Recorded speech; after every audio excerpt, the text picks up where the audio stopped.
그러면은 경제 외교적인 성과로 좀 봐서는 아까 이제 경기도에서 했던 거를 다시 한번 얘기한 거고 그다음에 IRA나 이제 그 통화 수합. 통화 수합 얘기는 아예 뭐 제대로 되지 않았다 이런 건데 그렇죠. 물론 대통령실에서는 그 내용이 있었다. 음. 뭐 NSC 차원이나 그 장관 전에 차원에서 얘기를 다 했다라고 그 전에 얘기를 했다. 하고 있는데 네. 우리는 한미 정상이 만나서 그럼요. 국기 세워놓고 그럼요. 회담하고 그렇죠. 우리 국격도 이제 높아지고 이런 걸 좀 느끼길 바랐는데 없었어요. 48초로 끝.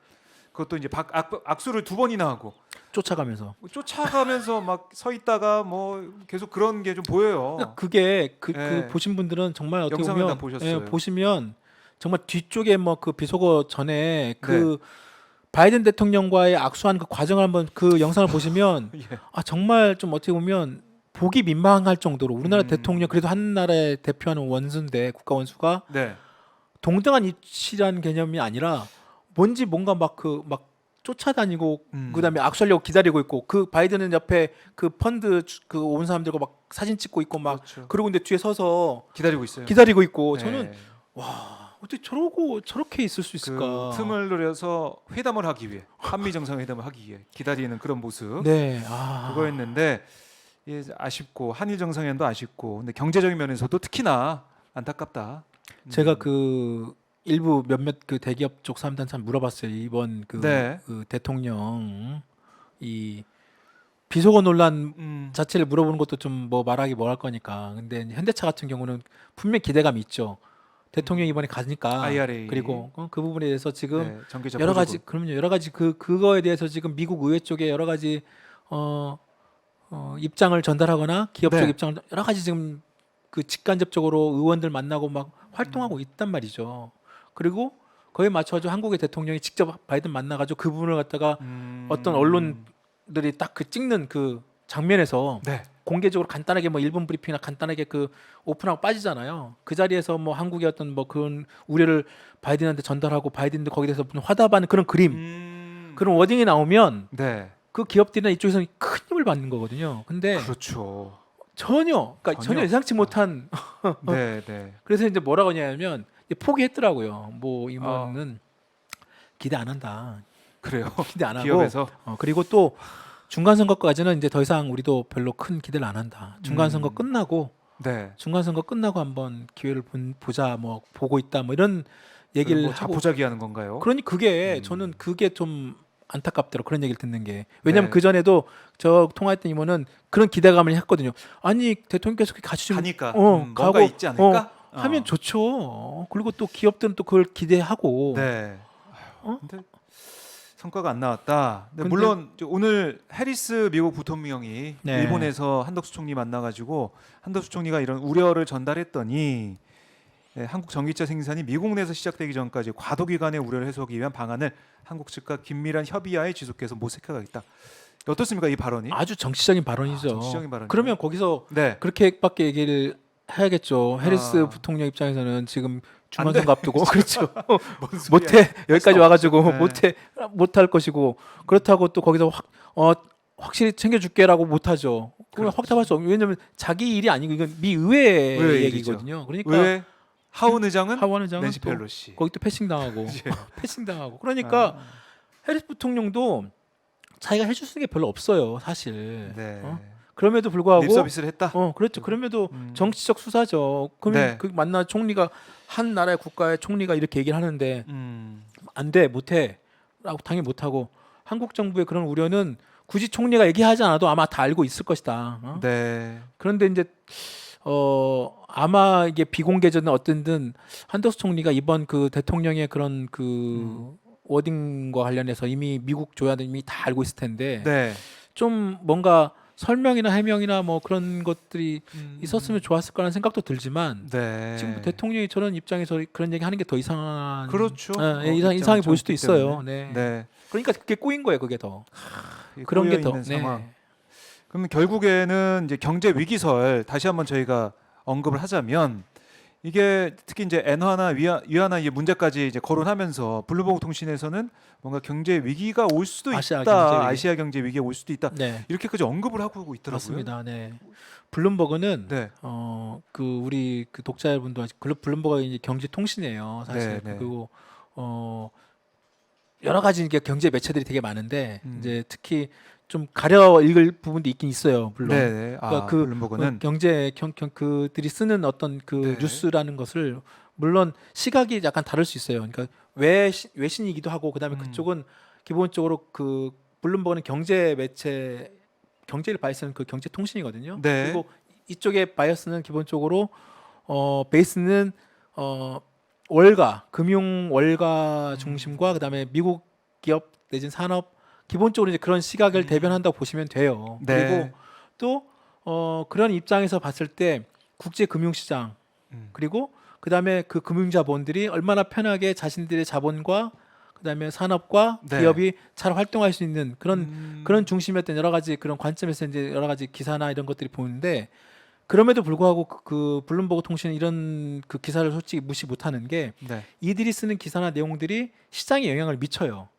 투자자들 특히 그렇죠. 금융자본이나 국제 금융자본 국제 금융계의 큰 참고를 할 손들 수밖에 그렇죠. 그리고 이 사람들이 하는 그 기사의 논조나 방향에 따라서 또 자칫 또 일부에서 돈의 흐름이 바뀔 수도 있단 말이죠. 특히 우리나라처럼 대외 의존도나 그다음에 금융시장 그다음에 거기에 이렇게 쉽게 네. 흔들리는 나라들. 그래서 지난 그 IMF 때도 지난 97, 98년 때도 동아시아 금융위기 그때도 우리나라만 금융위기가 온 게 아니라 네. 그때도 말레이시아도 있었고 음. 그다음에 그 말레이시아는 없었죠. 말레이시아는 거의 자국의 그 별도의 그 방을 했었고 네. 일본도 같이 왔었고 음. 태국도 있었고 그렇게 같이 전반적인 동아시아 금융위기 같이 왔었고 그 당시에 그 금융 그 쉽게 말하면 금융 그 미디어들 네. 뭐 월가 있는 금융 블룸버그 포함해 가지고 그런 부분이 굉장히 강하게 내지는 그런 우려를 굉장히 사인을 보냈었어요. 그래서 이번에 뭐 또 다시 이번 그 뭐 아시아 금융위기 관련된 뭐 어제 오늘 계속 그런 기사 나온 것이 물론 뭐 유의 있게 봐야 됩니다. 네. 그리고 특히 블룸버그가 지금 저도 그 봤는데 그 짚고 있는 대목이 뭐냐면 그동안 저희가 계속 얘기해왔던 한국의 무역 수지 적자, 무역 수지 적자가 생각보다 네. 크다. 왜냐하면 한국은 무역으로 먹고 살고 대외 그 해외 시장 그 기업들로 그걸 먹고 사는 나라인데 네. 이 무역 수지 적자가 생각보다 심각하고 그 다음에 가계 부채 포함해 가지고 한국 내 어떤 그런 경제 체질이 생각보다 위험할 수도 있다라는 그걸 바탕으로 두는 거예요. 그러니까 오히려 얘네들은 좀 더 객관적으로 한국 경제를 좀 바라볼 수 있는 그런 장점은 있죠. 네. 그리고 거기에 대한 어떤 포인트가 있는 것이죠. 네. 그러니까 그것을 이런 정보를 국제 큰 손들, 금융 큰 손들이나 투자자들이 무시 못하고 거기에 대해서 움직여서 돈을 빼거나 한국으로 자본업도 돈을 유출이 되거나 그러면 그게 더 위험할 수 있는 거죠. 네. 그래서 이번에 한국과 태국을 찝은 이유도 그 무역이나 이쪽에 그냥 강한 그쪽에 좀 더 큰 영향을 크게 받는 나라가 한국과 태국이다라고 콕 집어서 얘기하고 있는데 좀 뭐 거기에 대해서 뭐 솔직히 국내 언론에서도 솔직히 좀 더 그걸 미리 더 경고 사인 내야 됨에도 불구하고 그게 좀 없는 게 좀 아쉽죠. 네. 저희들은 뭐 그냥 얘기하고 있지만 네, 경제 위기설 물론 지금 당장 경제 위기가 왔다 온다 하고 확답할 수는 없지만 네. 지금 이런 뭐 우려나 여기에 대해서는 대비가 좀 필요하다 이런 말씀이시고 환율도 계속 올라오고 있기 때문에 한국은행 금통위가 다음 달에 어떤 결정을 할지 봐야 될 것 같아요. 지금 그 이창용 한국은행 총재하고 네. 추경호 부총리 약간 또 엇박자가 나오고 있어요. 이창용 부총재는 지금 분위기가 원래는 0.0점이 계속 우리는 약간 뭐 베이비 스텝, 네. 약간의 그냥 단계적으로 맞춰서 올리겠다고 이미 얘기를 했고 그게 이제 시장에 어느 정도 부분 반영이 됐는데 최근에 지금 금융시장이나 그다음에 환율이나 전반적으로 뭐 국제 무역 수지나 이런 부분들이 좀 더 생각보다 좀 더 안 좋다는 게 그렇죠. 나오잖아요. 네. 그러니까 이제 이창용 그 총재도 그리고 또 미국도 생각보다 물가 잡는 것이 만만치 않다. 그래서 이번에 또 그 연방준비 우리는 내년까지도 계속 고금리 금리 계속 간다 고금리 간다고 선언을 했잖아요. 네. 그러니까 이창용 총재 입장에서는 원래 지난달 얘기했던 것과 좀 약간 분위기나 상황이 달라지니까 앞으로 그러면 우리도 너무 이게 한국과 미국 간의 금리 격차가 커지면 안 되니까 네. 어느 정도 보조를 맞추기 위해서는 0.2, 0.25보다는 0.5도 생각해봐야 되지 않느냐라고 지금 빅스텝을 언급을 했어요. 네. 그러니까 추경호 장관이 아니 지금 힘든데 아, 금리까지 기준금까지 너무 올리면 네. 더 힘들지 않겠느냐 지금. 그러니까 실질적으로 경제 총괄하고 있는 사령탑 입장에서는 당연히 야, 좀 단계적으로 좀 천천히 올려서 축을 좀 짜야 돼. 뭐 충분히 이해는 하지만 그 동안에 그 현 정부가 들어와가지고 하는 여러 가지 정책 방향이 네. 잘못된 부분이 있거든요, 충분히. 음. 지금 저희도 항상 얘기해왔지만 이번에 물가 높죠, 금리가 지금 계속 오르죠, 환율도 지금 생각보다 더 빠르게 지금 고환율로 좀 가고 있죠. 네. 전쟁은 또 저기 우크라이나 전쟁은 또 러시아가 또 무슨 동원령 내려도 더 심각해진다고 음. 하죠. 미국과 중국은 지금 중간선거 전까지는 또 계속 갈 것 같죠. 그렇죠. 그리고 그러다 보니까 지금 미국 경기가 굉장히 침체 국면 가가지고 거기는 계속 금리를 올린다고 하죠. 지금 그러니까 금융시장이 갑자기 요동치면서 미국도 지금 금융시장 뭐 추락하고 한국도 지금 엄청나게 빠지고, 그런데 이제 여기서 이제 금리를 계속 올려야 된다고 하면 우리나라는 가계부채가 또 저번에 우리 신경에서 말씀드렸잖아요. 가계부채가 전체 지금 부채 비율을 엄청나게 차지하고 있고 네. 다른 어떤 나라에 비해서 거기다가 지금 금리 계속 올라가면서 지금 부동산 시장 지금 떨어지고 있잖아요. 그렇죠. 그러니까 그러다가 지금 기업들 아까 음. 수출이 계속 지금 무역 수출 적자 난다는 게 수출이 계속 좀 줄어든다는 얘기인데 네. 수출이 계속 줄어들고 있고, 수출이 줄어든다는 얘기는 물건이 지금 잘 안 팔린다는 거잖아요. 저번에 말씀드린 삼성전자 이쪽에 지금 재고가 쌓인다고 하잖아요. 네. 그러면 기업의 수출 줄어들지, 재고 증가하지. 음. 그러면 당연히 기업의 수익은 감소하겠죠. 그럼 수익이 감소하면 앞으로 고용을 줄이거나 네.